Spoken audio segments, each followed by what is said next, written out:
បាទពិតជាអធិកអធមមកបងប្អូនហើយរដូវនេះឃើញថាសន្ទុះនៃការគ្រប់គ្រងរបស់បងប្អូនប្រជាកសិករយើងនឹងគឺច្រើនយកទៅមែនតើណាបងប្អូនធ្វើឲ្យខ្ញុំនេះចង់ភ័យម្ដងម្កាលដែរដោយសារផលិតផ្គត់ផ្គង់សម្រាប់គាត់នឹងសឹងតែមិនគ្រប់ទេតែយ៉ាងណាក៏ត្រូវតែប្រឹងប្រែងដែរជាក់ស្ដែងថ្ងៃនេះគឺរសៀលថ្ងៃទី13ខែមករាឆ្នាំ2026សូមបង្ហាញជូនបងប្អូននៅសកម្មភាពដែលយកជីទឹកធម្មជាតិ3ការរបស់គ្រួសារកសិករកម្ពុជាហ្នឹងទៅជូនបងប្អូនប្រជាកសិករយើងនៅខាងភូមិកែវកំភ្លើងប្រើប្រាស់ហើយទីតាំងមួយនេះបងប្អូនក៏ធ្លាប់ឃើញខ្ញុំបង្ហាញជូននៅរដូវកន្លងមកដែរតែកាលនោះគ្រាន់តែជាការធ្វើសាកល្បងរបស់គាត់តិចតួចទេលើផ្ទៃដីប្រហែលជា5ហិកតាទេ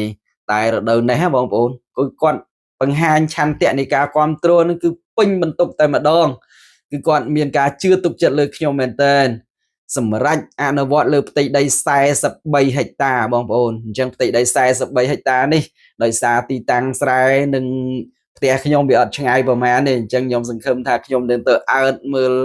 ស្រែគាត់នឹងឲ្យបានញឹកញាប់ធ្វើយ៉ាងណាឲ្យយើងសម្រេចតាមផែនការរបស់យើងការលូតលាស់ឲ្យវាស្រស់ស្អាតឲ្យវាទទួលបានផលល្អអីចឹងណាបងប្អូនអញ្ចឹងមិនភ្លេចទេក៏ចង់ជម្រាបដំណឹងនឹងជូនបងប្អូនប្រជាកសិករយើងដែលនៅចិត្តខាង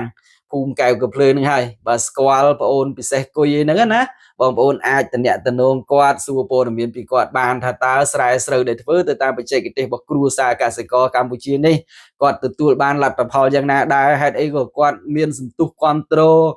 ជឿជាក់ខ្លាំងម្លេះរហូតទៅដល់ធ្វើអស់ដីរបស់គាត់តែម្ដងរដូវនេះគឺគាត់ធ្វើលើផ្ទៃដី43ហិកតាហ្នឹងតែម្ដងដោយមានទំនុកចិត្តលើខ្ញុំទាំងស្រុងឲ្យខ្ញុំប្រើប្រាស់បច្ចេកទេសតាមលទ្ធភាពជាក់ស្ដែងដែលខ្ញុំមានជាមួយគាត់ទាំងស្រុងអញ្ចឹងទេរូបភាពថ្ងៃនេះគឺទុកជាភ័ស្តុតាងជាសាក្សីឲ្យបងប្អូនយើងតាមដានទាំងអស់គ្នាអរគុណជម្រាបលា